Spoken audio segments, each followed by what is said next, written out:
phase everybody. This is question number 1.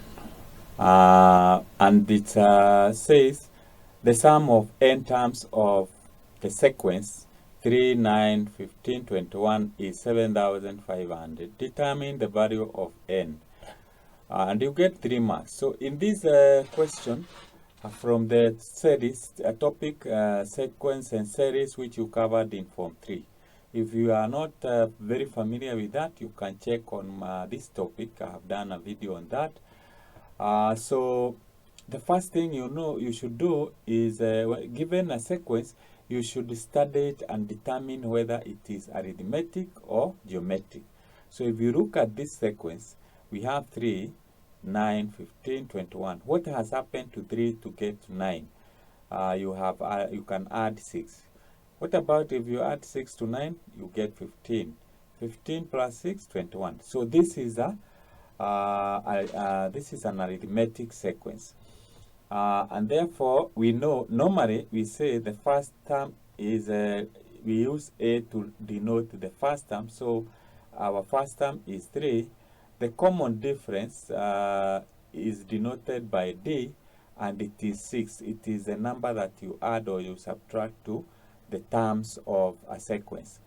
So if you subtract 9 minus 3, you get 6. 15 minus 9, you get 6, and so forth.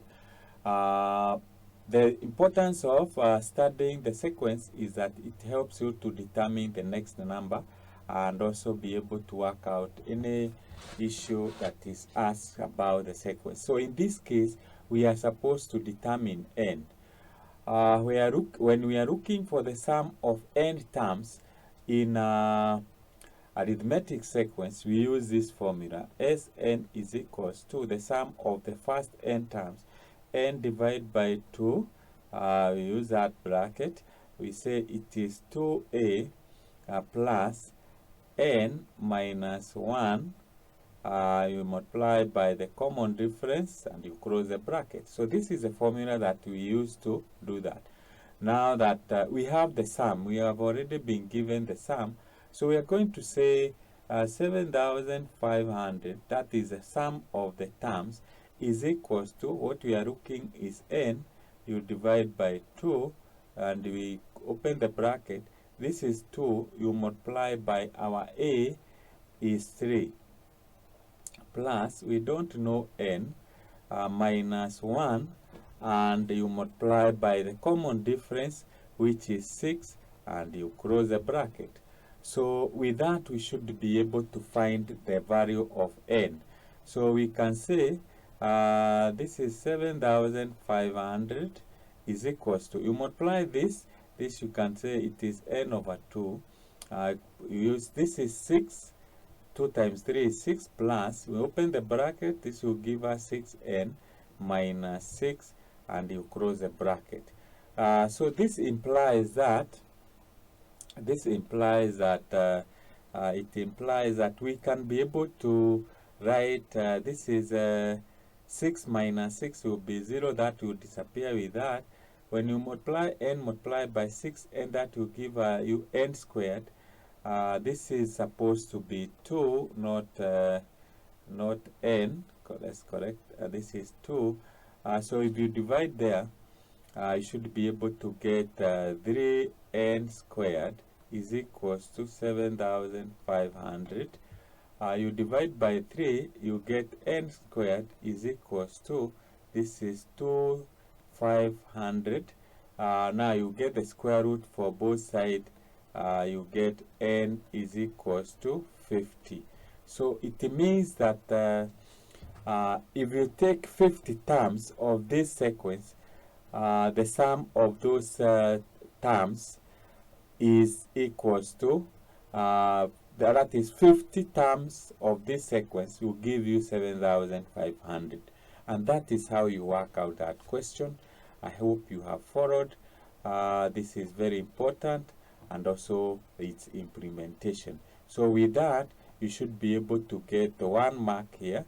You get 1 mark for the working here, and 1 mark for the answer. Question number 2. We are told a quadratic curve passes through the points minus 1, 0 and 1, 0. Find the equation of the curve in the form y is equals to ax squared plus bx plus c, where a, b, and c are constant. Right. What do we know about quadratic curves? If we can use a simple illustration here, we can say that is a Cartesian plane. Then a quadratic curve is of that form. Or the other, or you can draw it the other way around, facing upside down. So normally when we are solving, we say this value of x, this is the value of x, we can say that is x1. Where the graph cuts the x-axis, this is the x-axis and this is y, those are the factors. So we can say x is equals to, that is, because now the points here are, this is 1 and 0, and this is minus 2 and 0, we can say the value of x is either minus 2 or 1. And therefore, we can be able to write this in the reverse of it, that in terms of the factors, and say, then we can write our function is equals to, then it should have been x plus 2, and we say it is x minus 1. This is because now, when you equate y is equals to 0, then we would say, actually we can put here y is 0 here. This is our x is equals to 0, so that when we say x is equals to minus 2 or x is equals to 1. So now that because we are looking for the function, we say y is equals to, we open the, we say it is x plus 2, and here we say it is x minus 1. We open the bracket, then we have y is equals to x times x, that will give us x squared. This will be x multiplied by minus x, that will give us minus x. Then we have 2 multiplied by x, that will give us plus 2x. And we have 2 multiplied by minus 1, that will give us minus 1. So finally we have y is equals to x squared. Then we have minus x plus x, that will give us positive x. And this will be minus 2. So that is the equation that you get. You can simplify, you can omit some of these steps. It's not a must if you are able to move from here to here, but the marks are awarded as follows. So you are given 1 mark for being able to write the function in that form, and 1 mark for the answers. This is question number 3. So we are told, make D the subject of the formula. P is equals to a half mn squared minus qd squared, all divided by n. So what you do is, this is the D that we need to make the subject of the formula. So we can start by taking this, the whole of this, across the equal sign. Once you take it across the equal sign, this sign here will change to positive. Then we take P across the equal sign, the sign changes to positive. So this one will change to negative. This one will change to negative. So we can write it and say, this is the same as q d squared all over divided by n, which is positive, is equals to a half m n squared. Then p becomes negative, so we have minus p. So once we have that, we want to leave d on this side and everything else to the other side. That is how making d the subject means. So we can multiply both side by n. So we can multiply by n and multiply the other side by n, like that. So this n here will disappear with that. And then we have q squared, qd squared is equals to, we multiply here. When you multiply here, you'll be able to get a half m. Because we have n squared, it will be n cubed. Then we have minus pn or np, whichever you start with is okay. We can divide both sides by q so that we get rid of q. I'm just doing a step by step, but you can combine this. So just to make sure that you understand. Then we have d squared is equals to, now we will have, if you have a half, this is mn cubed, and then we have minus, this is pn all over divided by q. Because we want to have 1d on this side, we get the square root for both sides. So we have our d is equals to the square root of a half mn cubed, okay? And then we have minus pn or np, whichever we start with is okay. Then you divide by q.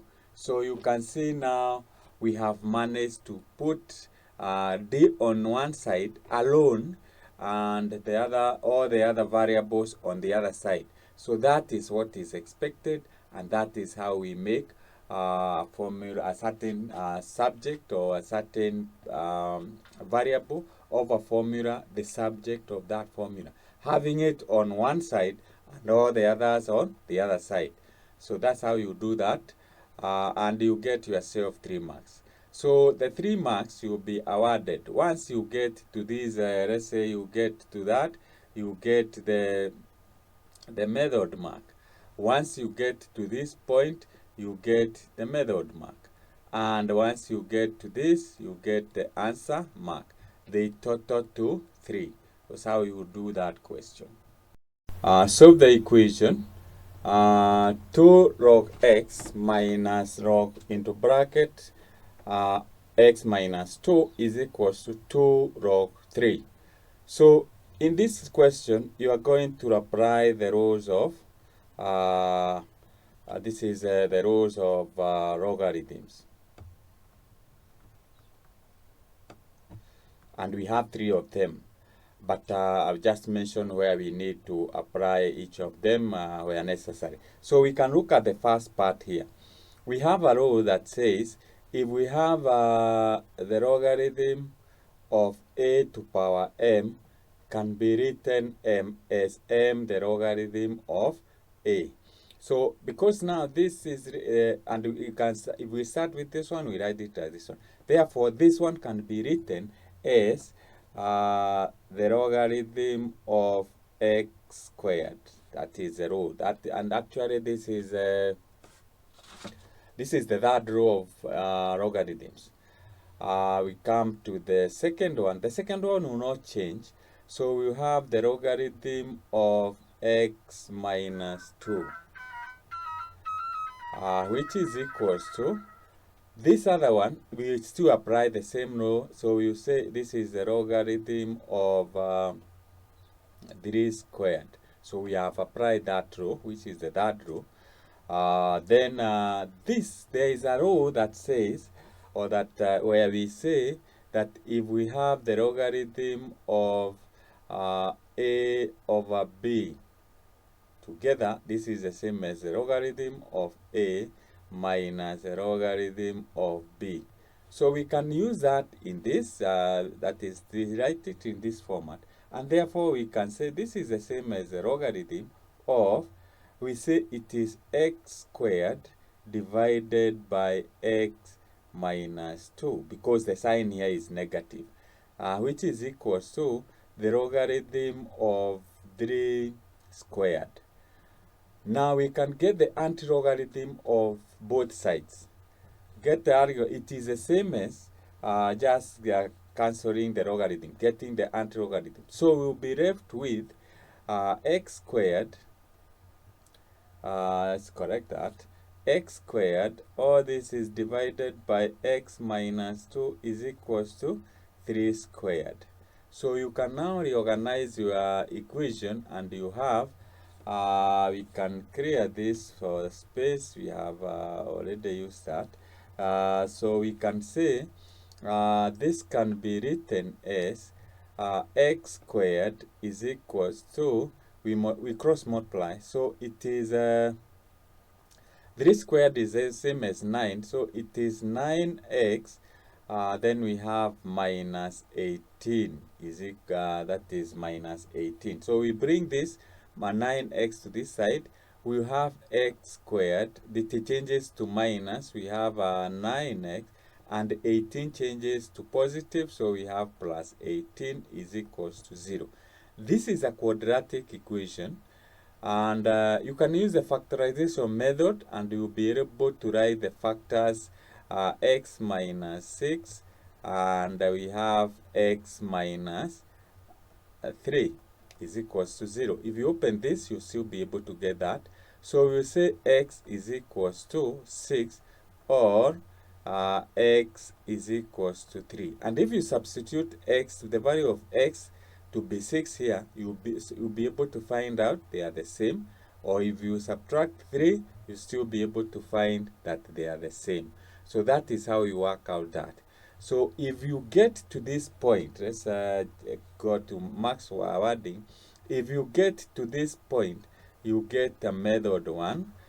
Then when you get to and if you're able to remove the logarithm, you get another mark, and you get a mark for the answer. This is answer mark. So you get a total of 3 marks. So that's how you work out that about the logarithms. Question number 5. Using a pair of compasses and ruler only, construct an inscribed circle to touch side XZ of triangle XYZ drawn below. So we have our triangle XYZ. We are supposed to draw an inscribed circle touching X and Z. And we are instructed to use a pair of compasses and a ruler only. So you don't use any other instrument. That should be enough. So we are going to extend the line YZ and the line XY, and then we bisect the angles. So let's do that.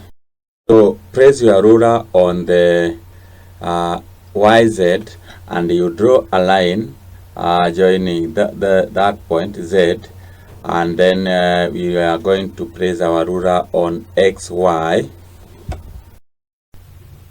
Draw the line joining X,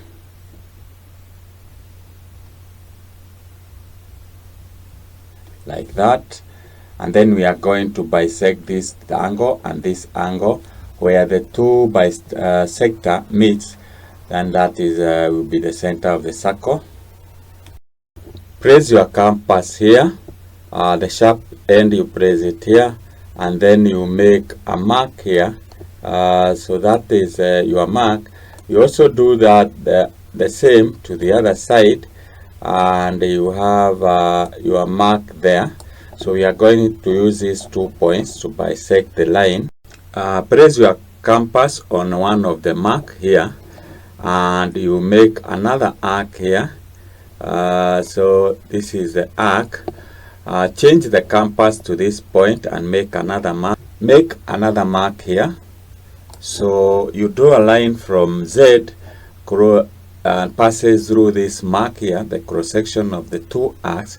You come up with a straight line.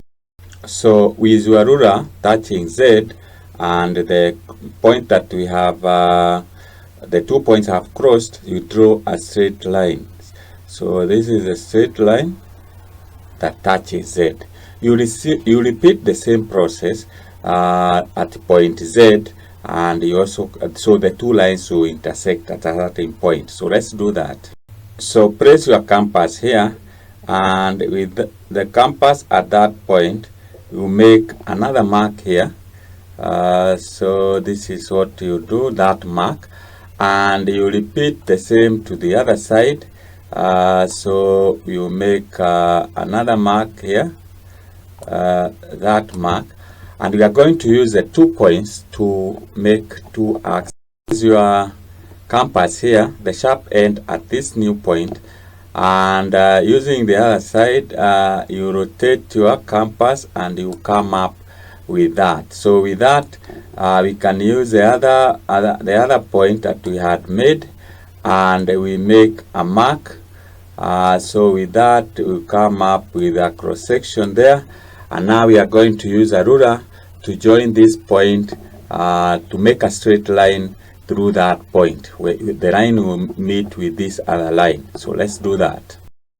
So with your ruler placed there, this point X and this other intersecting point, you draw a straight line like that, and then you see the 2 lines have intersected at this point. So that will be the center of the circle. Now, when you have the center of the circle, you need to know the radius. Okay, some of the students approximate, that is, you put your compass here and you extend to where it will touch X and Y, but the best way is to draw a perpendicular line from there. Here, this point we can label it O. Draw a perpendicular line to XZ, and that will give us the radius of the circle. So let's go ahead and do that. So with your compass at this point, you make a mark here, and you'll be able to come up with an arc like that. You change the position of your compass, and you use that, and you make another mark there. So we are going to join this line and these 2 arcs to come up with a perpendicular line to XZ. So with your ruler here, you draw a straight line here, joining XZ, and that will be a perpendicular line to XZ. Perpendicular here means it is a right angle.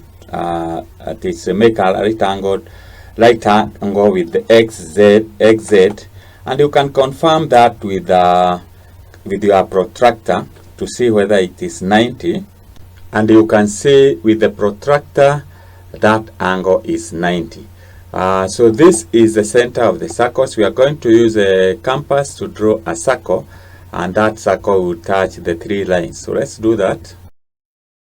So with your compass touching the center of the circle, which is O, and the radius that we have constructed here, I'm going to make a circle using that radius, and now you find that the circle touches the 3, that is X and Y, and the extended line. So this is what we call an ascribed circle. This is what we call an ascribed circle, which you did in Form 3.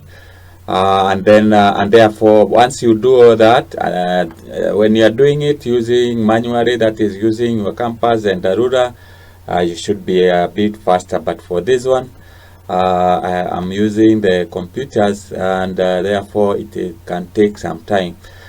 So with that, now you get 3 marks there, and you will get to part B, measure the radius of the circle.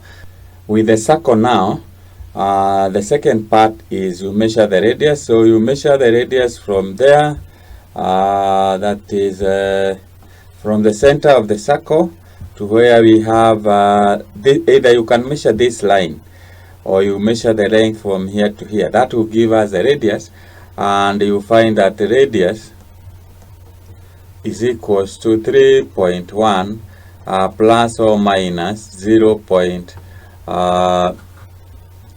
That is, you can say 0.1, and there you will be able to get a mark for that, and here you get 3 marks. So this is how the marks are distributed. Mark for extending, that is that will give you 1 mark. extending the two lines. So we can say this is a half actually. This will also give you a half. You get another mark for bisecting, so that is that. So you can say here you get a half and here you get a half, those two. Then we have another mark for the circle, so they will get one mark there. So they total to 3. The marks are added there, and then you add 1. So the total you'll be able, so here you get 1 mark. So you get a total of 4 marks for this question. So that is how you do that question. So you should be comfortable using your geometrical set, and that is why you are advised to have it when you join Form 1, so that by the time you are doing your Kcse, you have mastered to use all the instruments that are in your geometrical set. So I hope you have understood the process, and that is how we do that kind of a question. Question number 6. The equation of a circle is given by x squared plus 4x plus y squared minus 2y minus 4 is equals to 0. Determine the center and the radius of the circle. So before we go to this question, we need to understand that the equation of a circle, equation of a circle,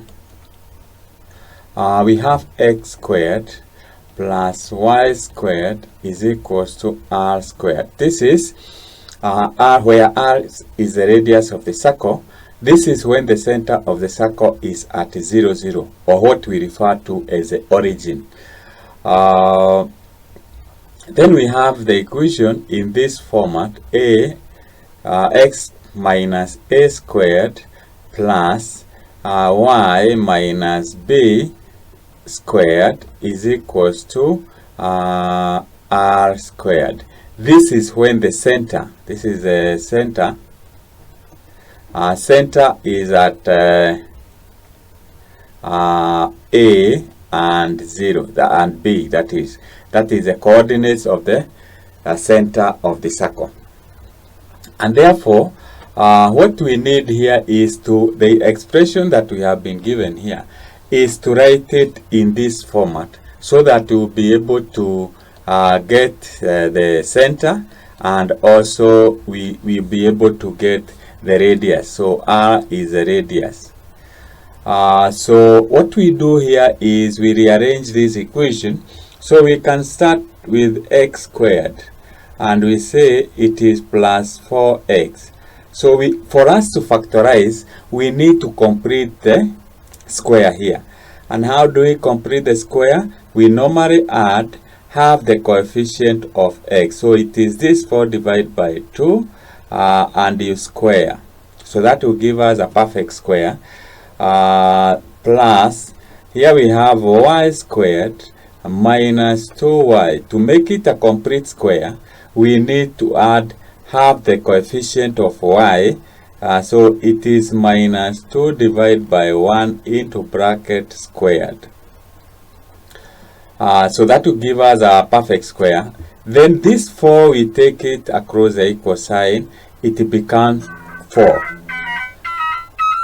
Now, once you get 4, then we say, because here we have added 4 over 2 squared, we also do the same to the other side, 4 over 2 into bracket square, and we also add what we have added here, minus 2 over 1 into bracket square. That is to balance both sides, because here we have added this, we also do the same to the other side. So this will give us x plus, when you divide 4 divided by 2, you get 2. So that is a perfect square for this expression here. Then we say plus, this will give us y. This is minus 1 into bracket square. If you expand that, you'll be able to get that quadratic expression, and this is equals to, so this will be 2. This is 2 squared, that 4 divided by 2 is 2 squared is 4, though that is 8, and this is minus, so 2 divided by 2 is minus 1 square, it becomes 1, so this is 9. And therefore, from what we had mentioned here, we will be able to get, then you note here when we put a minus a, the center of the value of this of x at the center of the circle is positive. So this means that the center is minus, because here it is 2, we will say it is minus 2. Here it is minus 1, so it will be positive 1. Here is r squared, so it means r squared is equals to 9, implying that r is equals to the square root of 9 is plus or minus. That is, we get the square root for both sides. This will be plus or minus. That will give us plus or minus 3.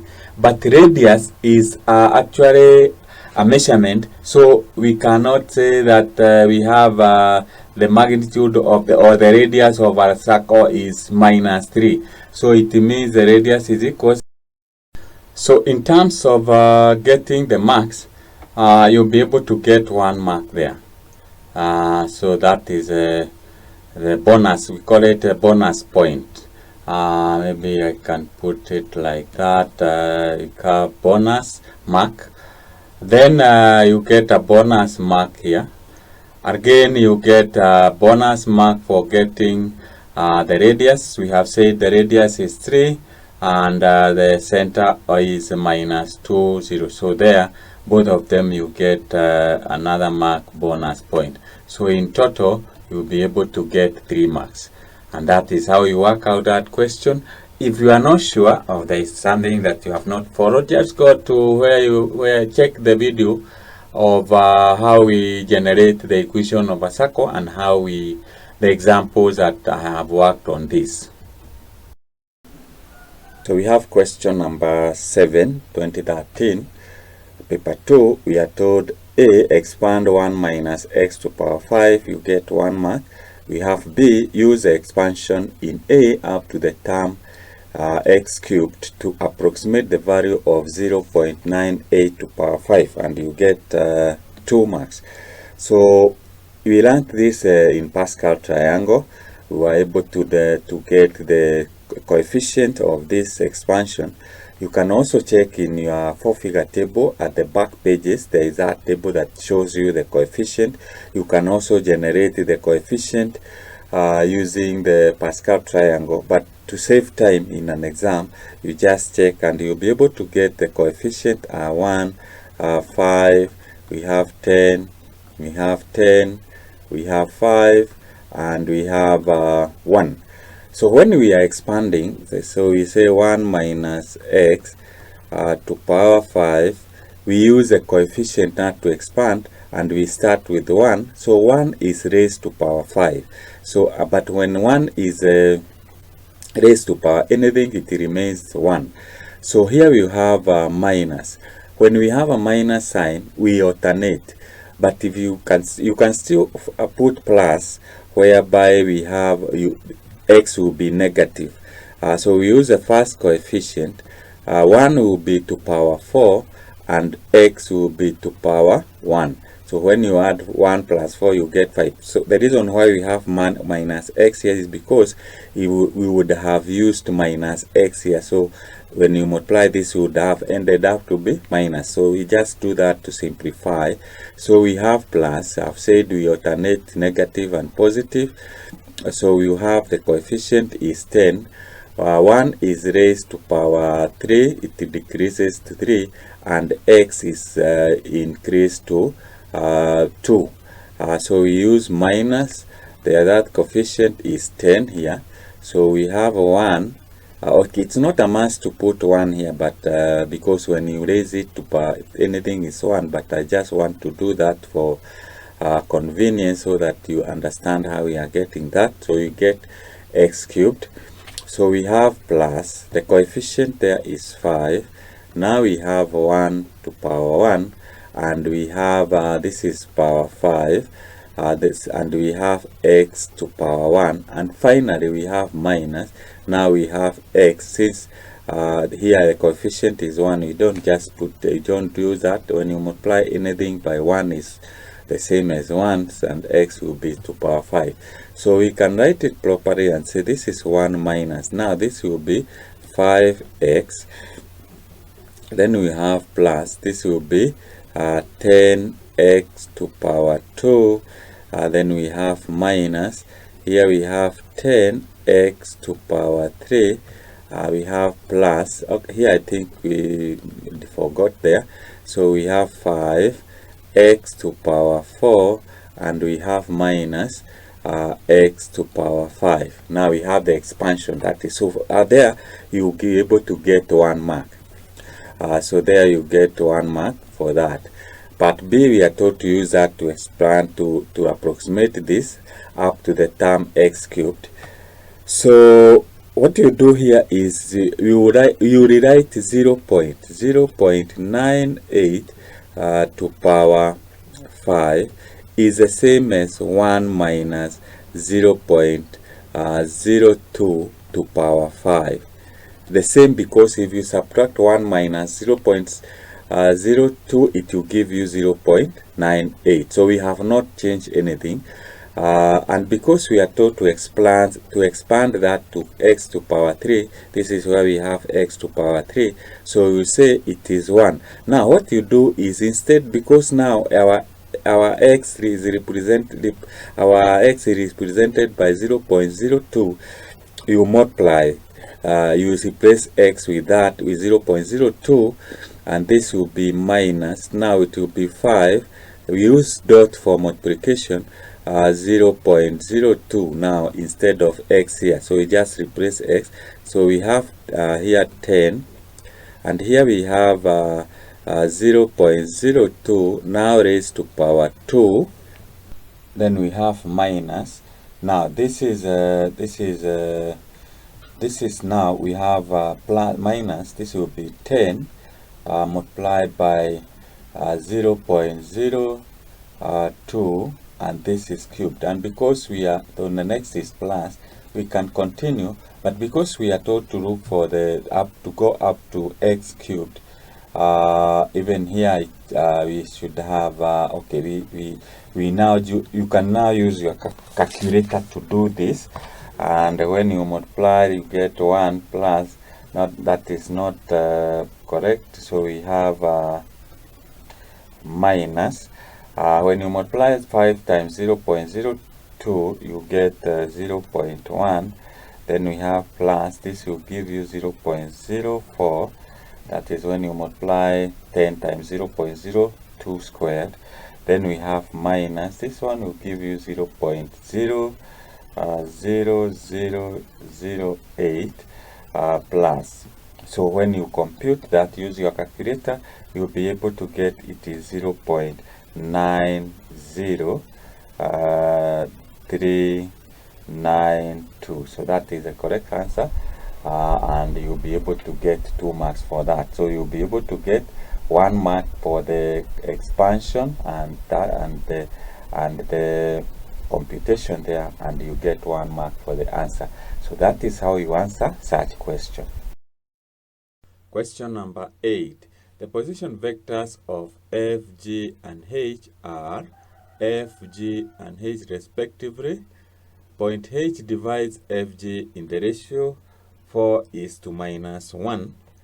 Express h in terms of f and g.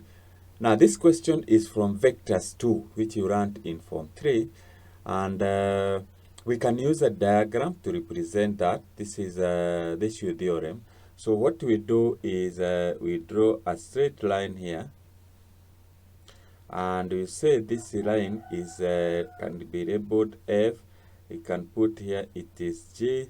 Let's use a capital G.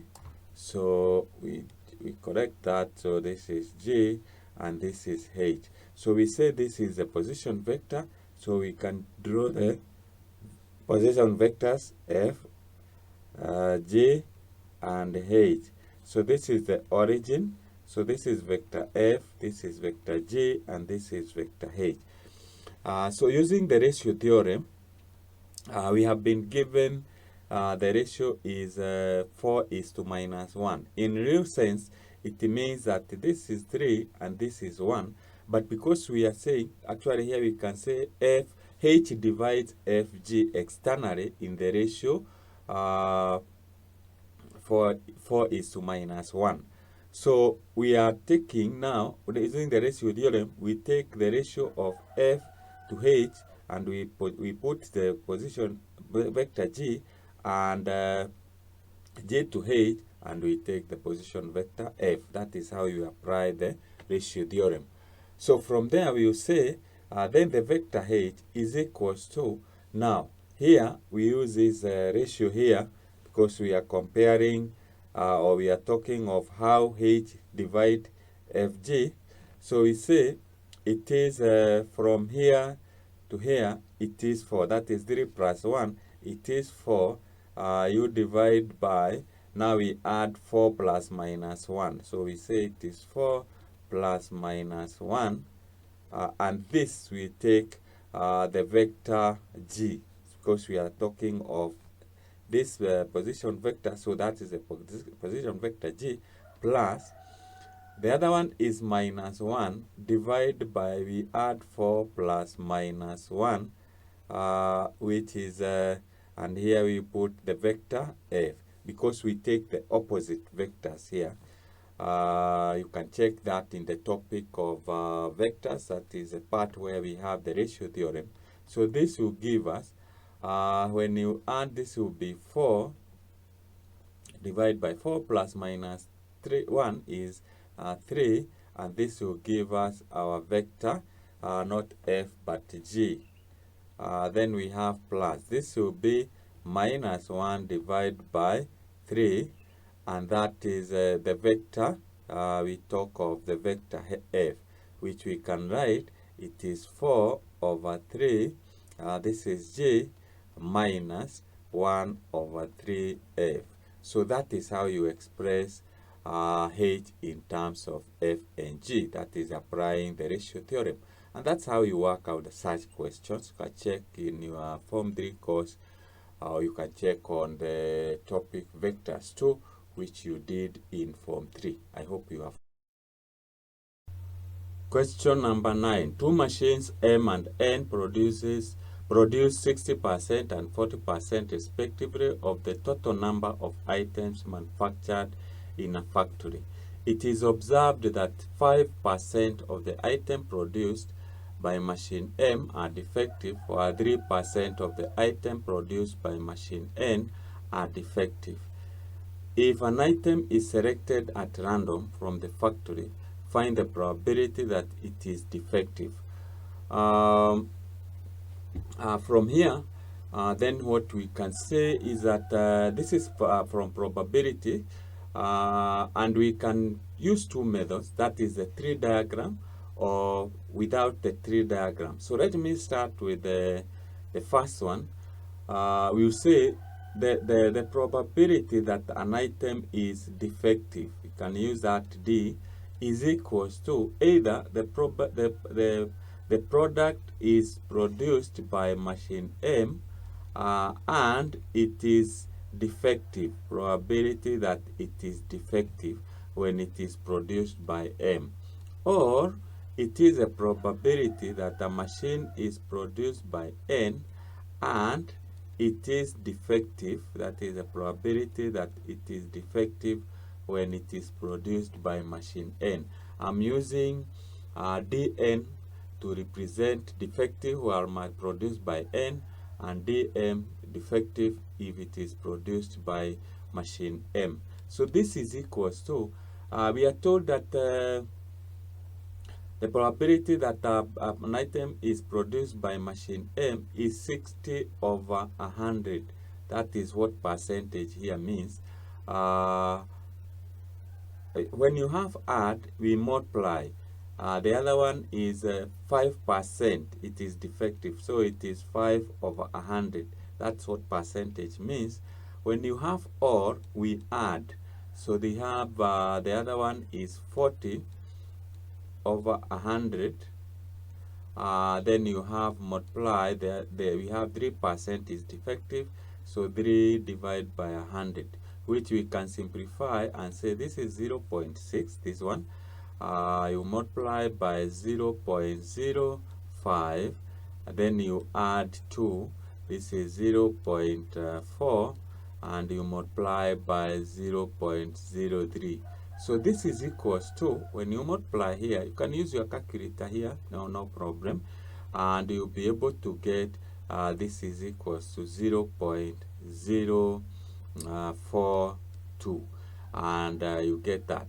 So once you get that, you'll be able to get 3 marks, and you'll be able to get 1 mark here, 1 mark for identifying that, writing that fraction, and get it. So this is 1 mark, this is 1 mark, and the answer is 1 mark. So that is add up to 3 marks. So that is how you work out that question. Let's have a look at how you work it out using now the tree diagram.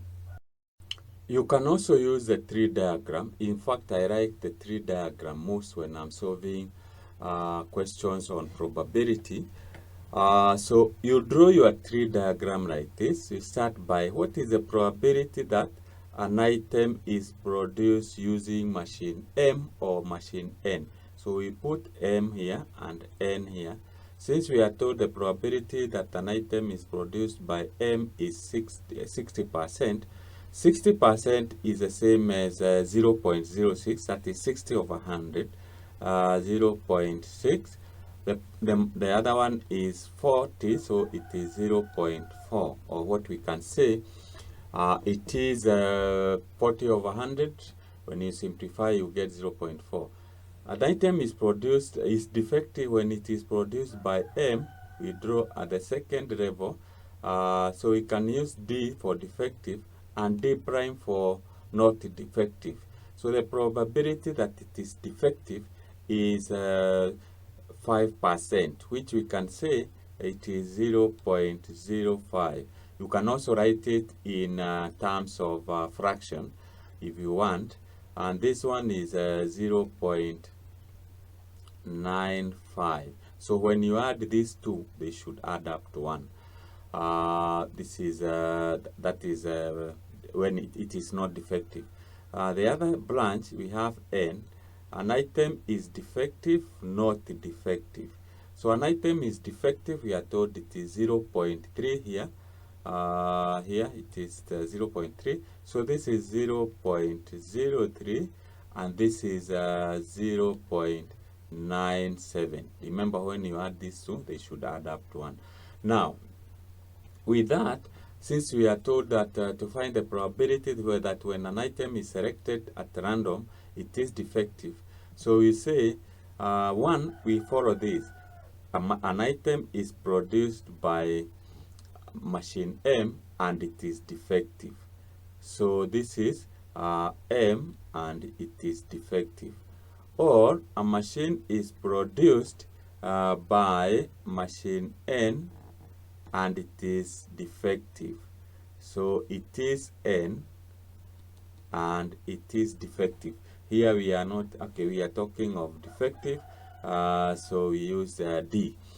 So we say that the probability of picking an item is defective is equals to the probability of being produced by D and it is defective, or probability of being produced by N and it is defective. So this is equals to, we have seen this is 0.6, that is 0.6 multiplied by, when you have add, it is you multiply 0.05. This is plus when you have or.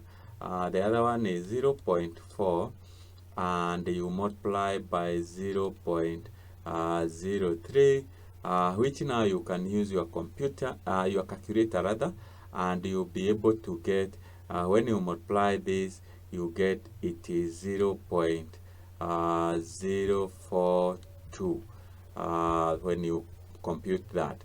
So that is how you work out that. And in terms of awarding of marks, you'll be awarded marks for the tree diagram. Here you get 1 mark.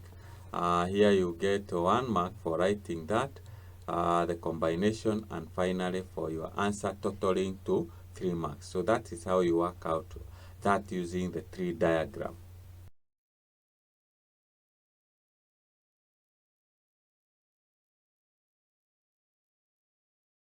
Number 10. It's a very simple question. We are told two taps A and B can fill an empty tank in 3 hours and 2 hours respectively. A drainage tap R can empty the full tank in 6 hours. Tap A and R are open for 5 hours, then closed. Part A, determine the fraction of the tank that is still empty. B, find how long it would take to fill the remaining fraction of the tank if all the taps are opened. Now, the first thing here we need to do is to understand this information. And once you understand this information, anytime you get such a question, it will be very easy for you. Now, we are told tap A, fill the tank in 3 hours, tap B, fill the tank in 2 hours. What that means is that if we draw a sample tank here, like that, and we divide into 3 equal parts, like that, it means tap A, this is 1 hour. That is, it will fill the tank, a third of that, another hour, and this is the third hour. Okay, so it means in 1 hour it will fill a third of that tank. Tap B, fill the tank in 2 hours. Meaning, if we draw the tank, a sample tank, just like this one, we divide it into 2 equal parts. Then it means this is tap A, this is tap B. In 1 hour, it will fill a half of that tank, and in 1 hour, it will fill the other half. What does that mean?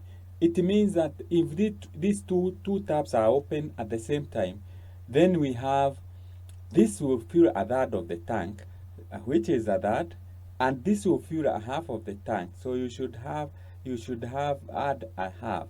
That is, this is a fraction of the tank. So this part here, if I may use another, so it means this part here and this part here is the amount of water that will be in the tank. So it means our tank will have, this is the third, like that. This is water, and then a half of what is. So this is what will be filled by A, and this is what will be filled by B. I think that once you understand that, then this question will be very easy for you. Let's look at R. We are told that tap R can empty the tank in 6 hours. This means that if we draw a sample tank and we divide the same tank, we divide it into 6 equal parts. This is 1, 2, 3, 4, 5, and we add another one. So it means this is R.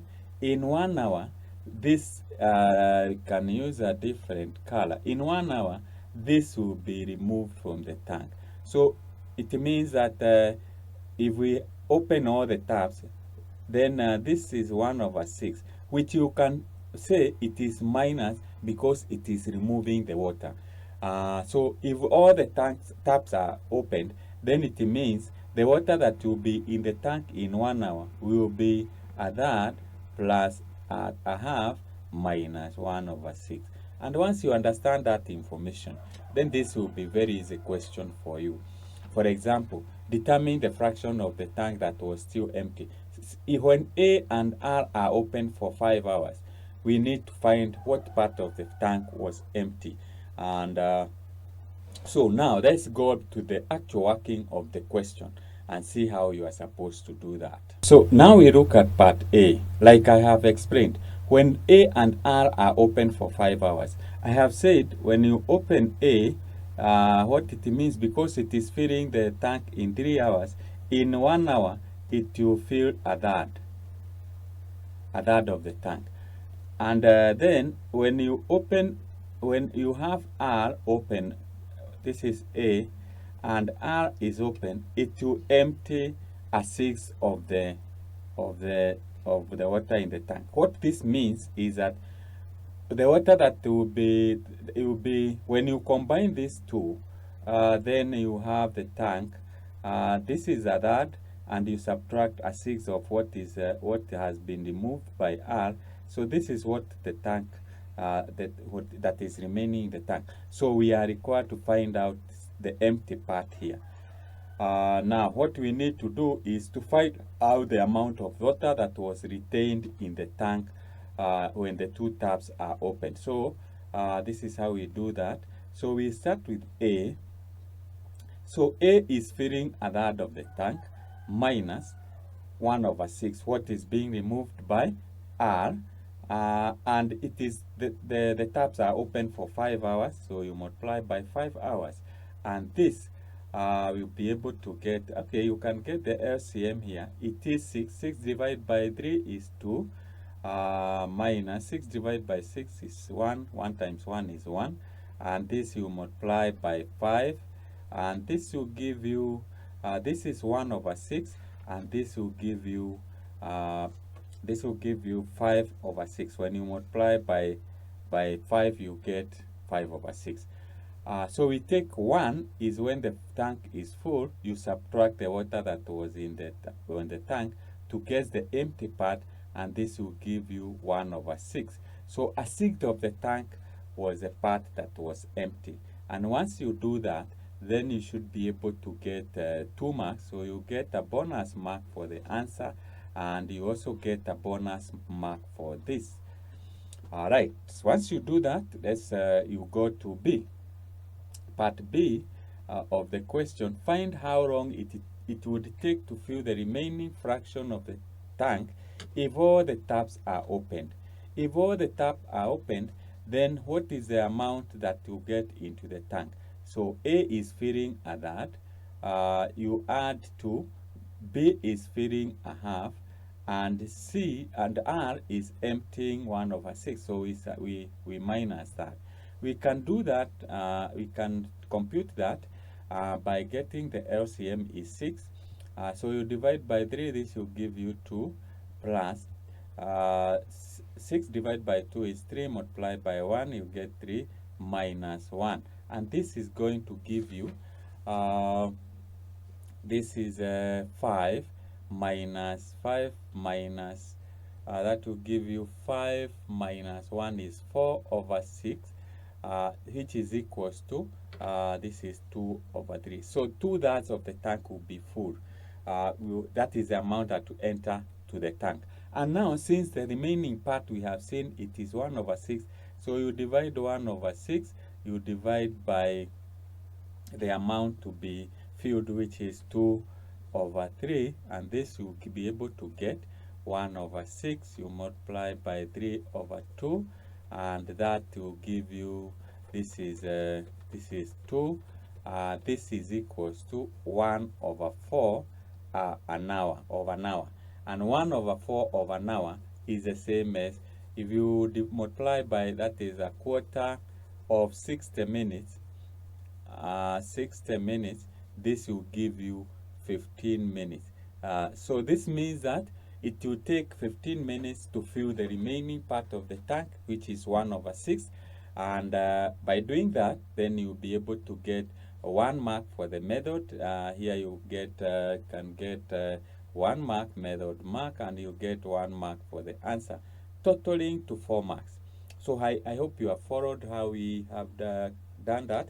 And any type of a question that has this kind of information, that is how you do it.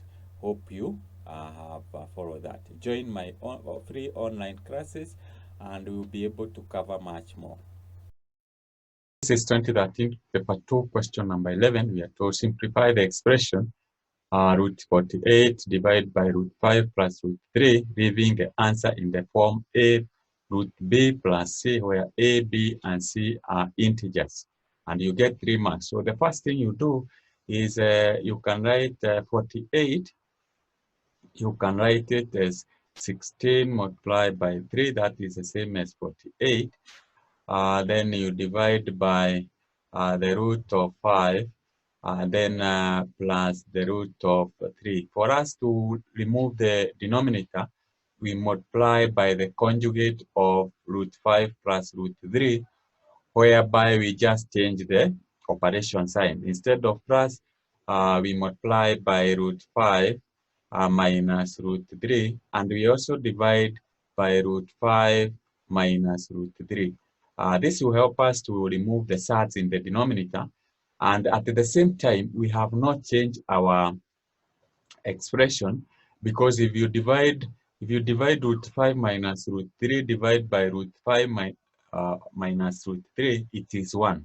And when you multiply anything by 1, it remains the same. So when you multiply that, we can start by getting the root of 16, which is 4, the root of 3. Then this is supposed to multiply by root 5 minus root 3. So we can leave that one like that for the time being. Then this you multiply root 5 times root 5, that will give you 5. Root 5 times minus root 3, that will give you minus root 5 minus root 3. And then root 3 multiplied by root 5, that will be plus root 5 root 3. And finally, we have root 3 multiplied by minus root 3 will give you positive 3. So that is, if you multiply two roots, that is root 3 multiplied by root 3, that is supposed to give you a whole number. So you can see here that we can, this root 5 minus root 5 plus root 5 will disappear, and that means that we will be left with the 5 minus 2, which we can say, and then we multiply. Before we do that, let's just write it like that so that we simplify up there. So root 5 minus root 3, and this is divided by 2. So we can divide by 2 here. We divide by 2, 4 by 2, then we get 2 disappear, that is 2. Now we can open the bracket now and say that we have root 2 multiplied by root 3, and we open the bracket root 5. Then we have minus 2 root 3. Instead of putting root 3 multiplied by minus root 3, that will give us the 3. And so we multiply 2 times 3, we get 6 there. And this is divided by 1, so we don't need to put that. So we can now simply say this is equals to 2. We combine the surds, that is root 5. This is the same as writing 3 times 5 under the same root sign minus 6. And therefore, finally, we have 2, the root of 15 minus 6. So we have achieved what we have been required by writing our expression in this format. And now where our A is 2, B is 15, and C is minus 6. So that is how you do that question. I've taken some time because I'm explaining, but this is something that should take you maybe 1 or 1.5 minutes to complete. So that's how you do that question. Thank you for watching.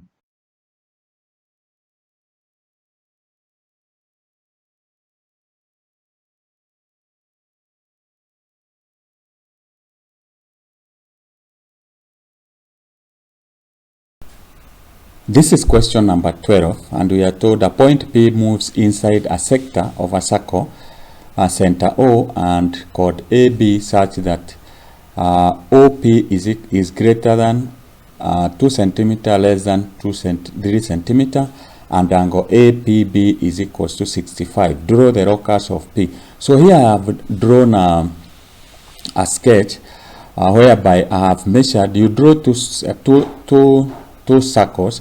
One is 3 centimeter, like this one, 3 centimeter. The other one is 2 centimeter, and the inner one should have, you draw it using a dotted line, such that now P will lie in this region.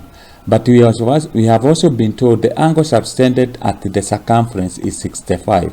So the angle subtended at the center is 130, twice this angle. So you make a line here, measure an angle of 130, and you'll be able to get the chord AB. So that is a procedure. What you need here is you need a ruler, you need a compass, and you need a protractor to be able to do that. So let's start and do that, and now construct the actual diagram. Now with that in mind, what we need here, we need a ruler, and we need a compass and a protractor. So this is my ruler, and this is my compass. Because of the limitation of my compass, I'm going to use a scale of instead of 2 centimeter, I'm going to take 4, and instead of 3, I'm going to make 6 centimeter. So this is the first part that represents a circle that would be 2 centimeter. Let's use the same point to measure 6 centimeter. So that will represent. Before we do that, let's first of all draw the circle of 6 centimeter. So you make that circle like this. So that is 6 centimeter, which is 3 centimeter. So that is a circle. Again, we want to draw the angle at the circle, which is 2 centimeter. I'm using that scale because my protractor cannot go I'm not able to measure 2 centimeter. So that's why I have doubled, but still the same. So for this one, what we are going to do is because of this sign less than, greater than, you need to draw a dotted circle, meaning that the locus of P is not part of the circumference of this circle. So let's do that. When you are doing it manually, it becomes easier, but for this one, I'm just guiding you how to go about it. So this when using a computer, it takes some time to do that. So let's draw that circle.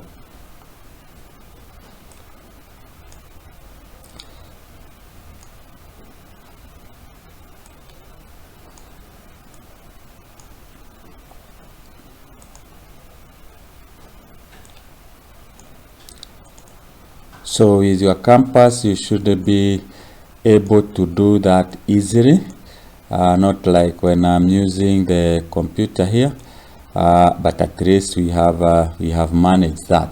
So this is a circle that we have demonstrated here.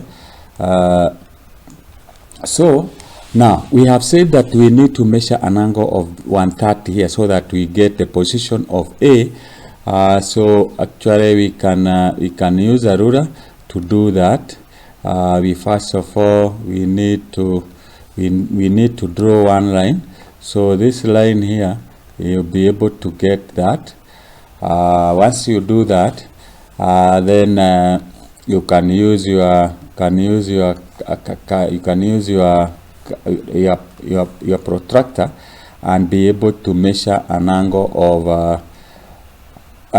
of 130.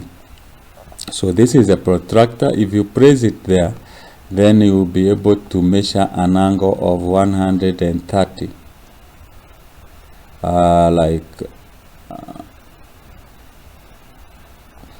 somewhere there. Let me get it correct. And that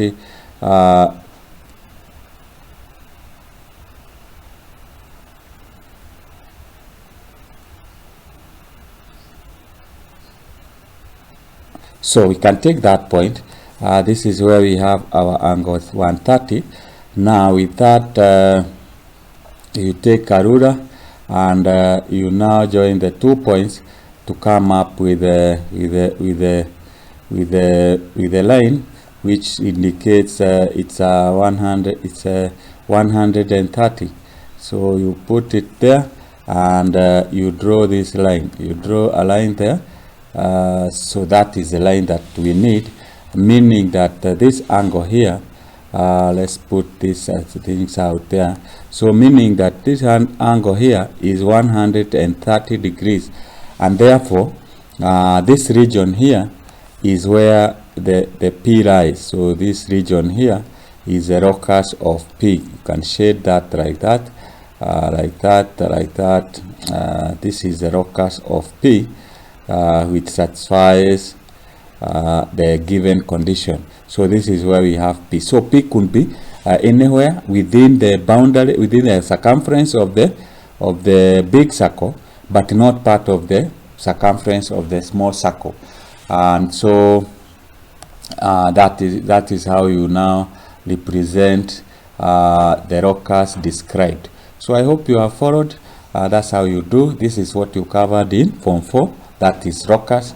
And you should be able to answer questions related to this kind of work.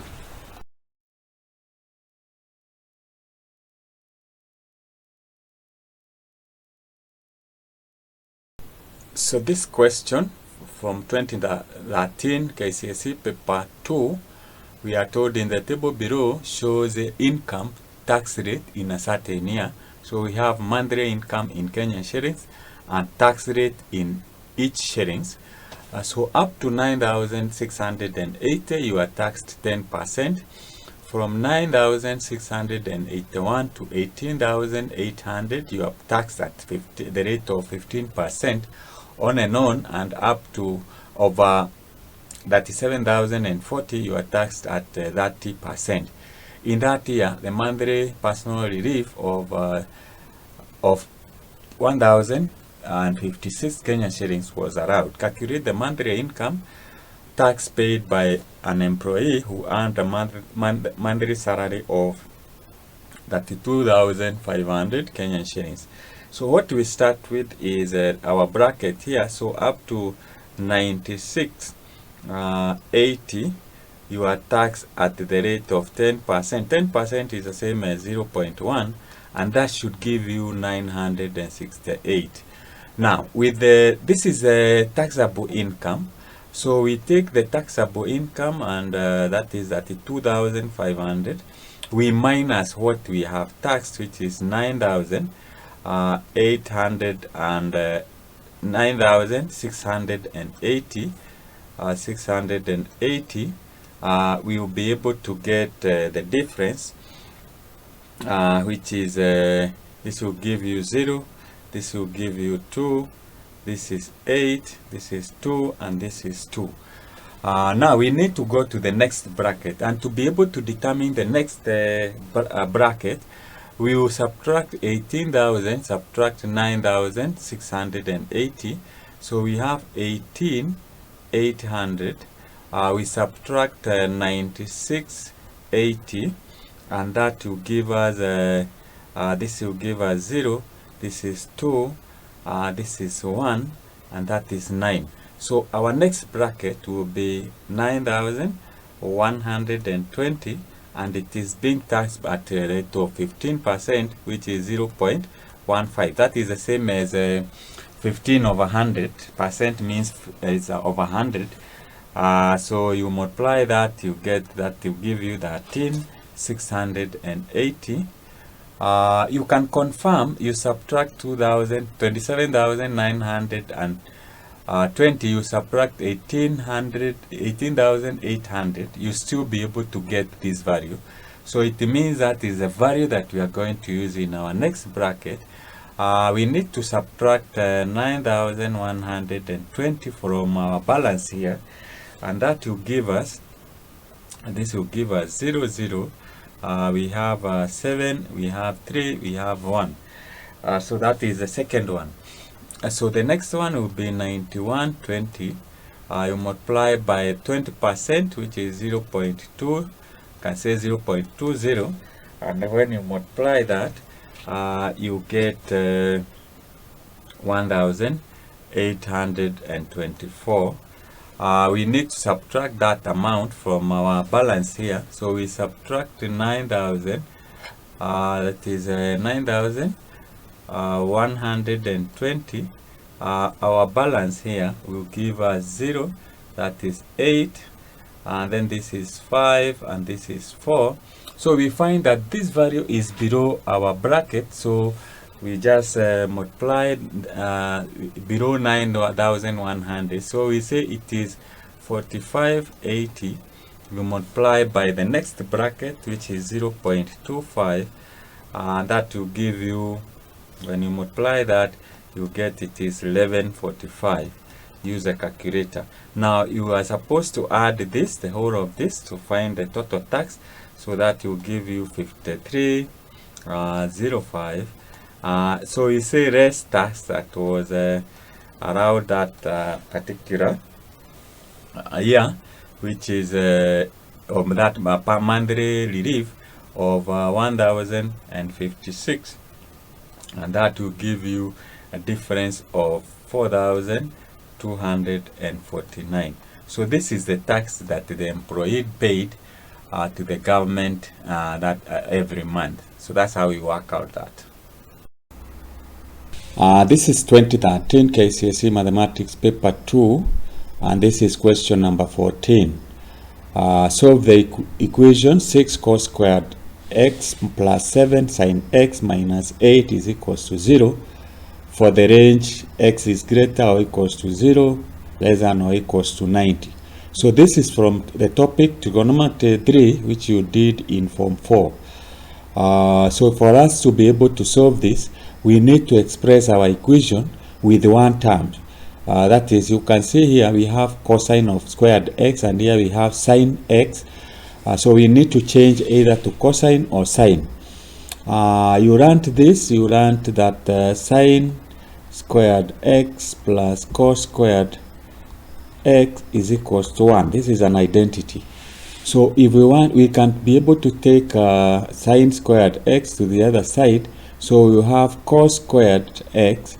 Once it goes to the other side, it becomes minus. So it is 1 minus sine squared x. We are going to use this to substitute cosine x squared. That is cosine squared x, so that we will be left with sine. So you come here and you say we have 6.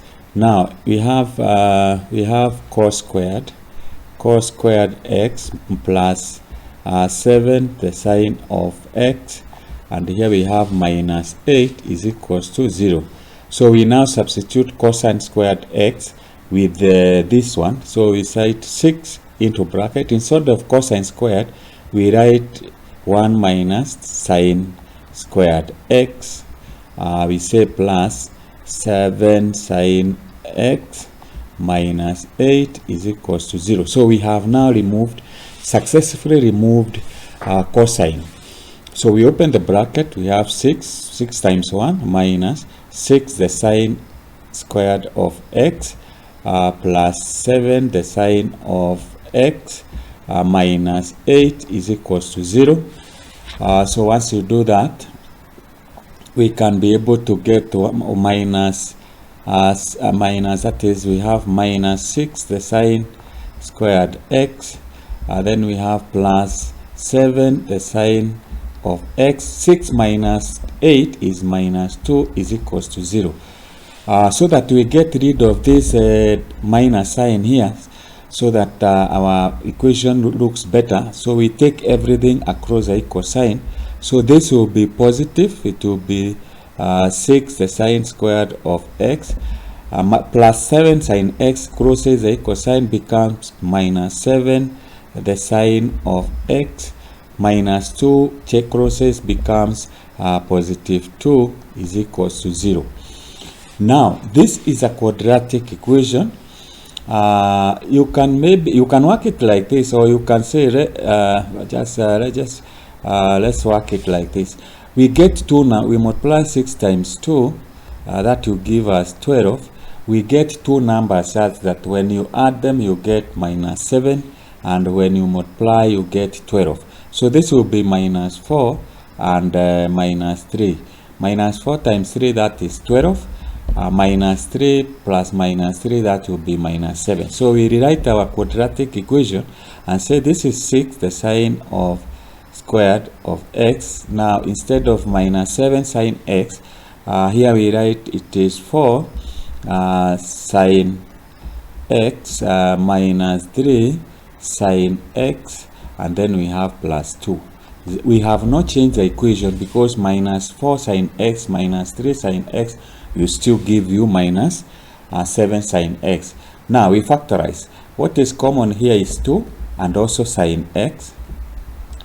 You open the bracket here, so we will be left here with 3 sine x, so that when you open the bracket you still end up with 6 sine squared x. Then here we minus, we have factored out 2, so 2 sine x, so we'll be left with 2. Here we factor out minus 1, so that whatever will be left inside will be the same as what is inside the bracket. Then here we have 3 sine x minus 2 is equals to 0. So we can now write this and say we factor out, this is 3 the sine of x minus 2, and we have then we have 2 the sine of x minus 1 is equals to 0.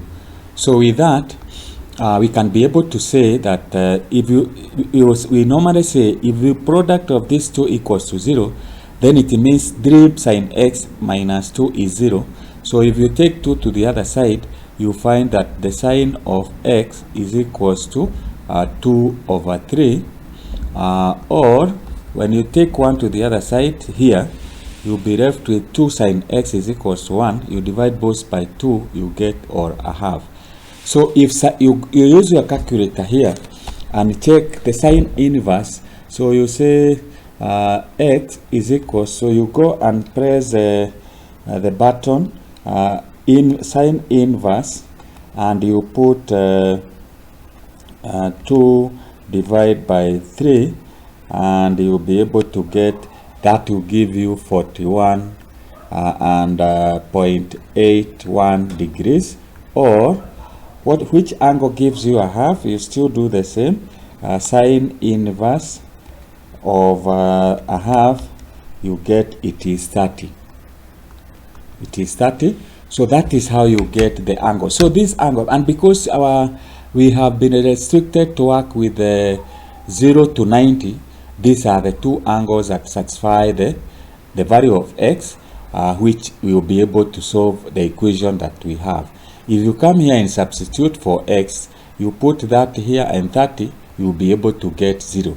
If you put 41.18, 41.18, you still be able to get is minus 8, you'll be able to get is equals to 0. So that's how you work out that question. I hope you have followed. In case you have any question, you can just put your comment down there. I'll be able to see it and assist you where you have not understood the question.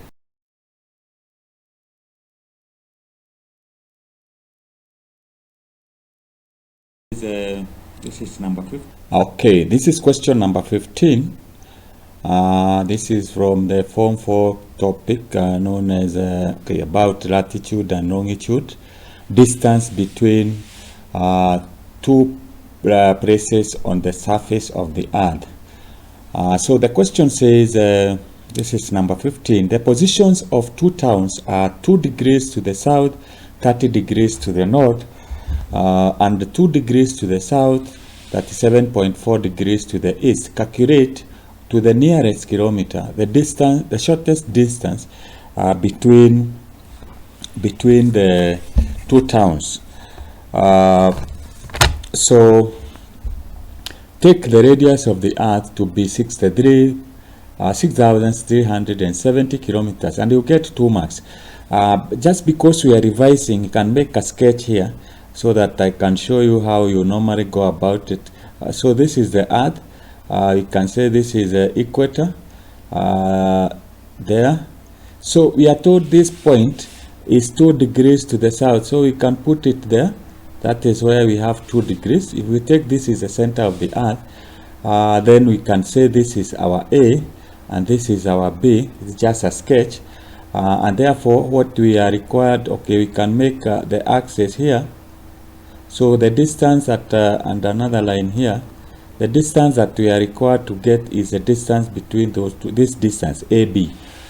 We can draw a line here from the center, and that this is going to help us get be able to get the formula. So here we can say this is the radius of the earth, this is the radius of the arc at 2 degrees. So this is we can say this is 30 degrees to the that is to the east, and this is 37.4 degrees to the east. So that's how what you get there. So this distance, what we need to get, this is 2 degrees, and therefore to be able to, we normally say, because now this is a right angle here, we can be able to say that the cosine of 2 degrees, that is this angle, is equals to adjacent, which is r, divided by the radius of the earth, which is the hypotenuse. And therefore we normally say this is r is equals to that is a small r, we multiply r both sides, is equals to r the cosine of 2 degrees, or we can call it theta, but in this case we are at 2 degrees to the south. To get the distance between 2 points on the arc or the circumference of the circle, we normally say AB is equals to theta over 360 degrees multiplied by 2 pi, that is the 2 pi r, that is the radius.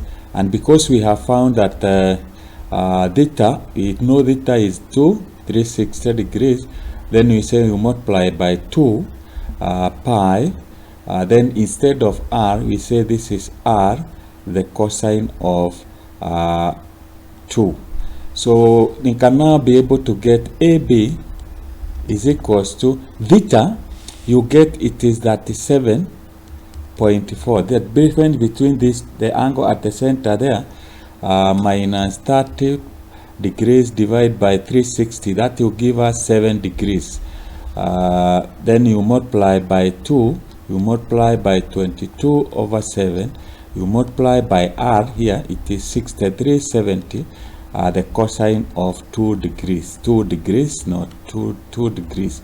So you can simplify that using a calculator. This will be 7.4 divided by 360 degrees. Then you multiply by 2, multiply by 22 over 7, multiply by 6370, the cosine of 2 degrees.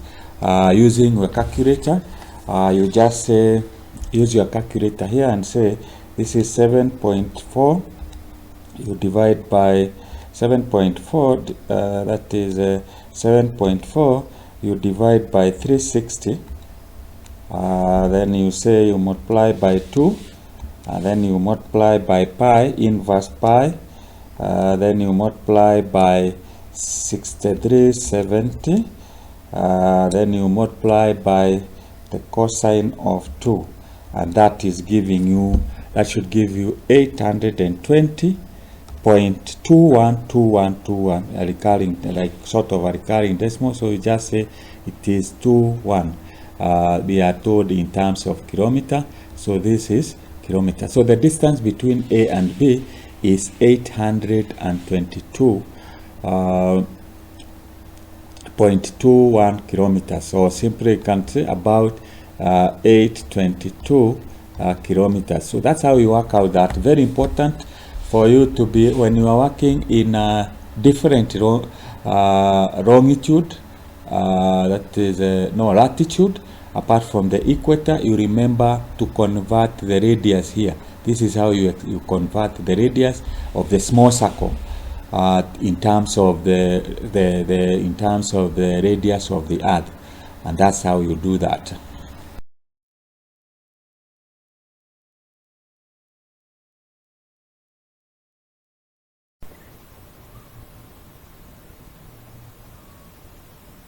This is 2013, paper 2, number 16, and we are told the vertices of triangle T are A 1, 2, B 4, 2, and C 3, 4. The vertices of triangle T plane the image of T are A prime, a half 1, B prime 2, 1, and C prime 3, 2.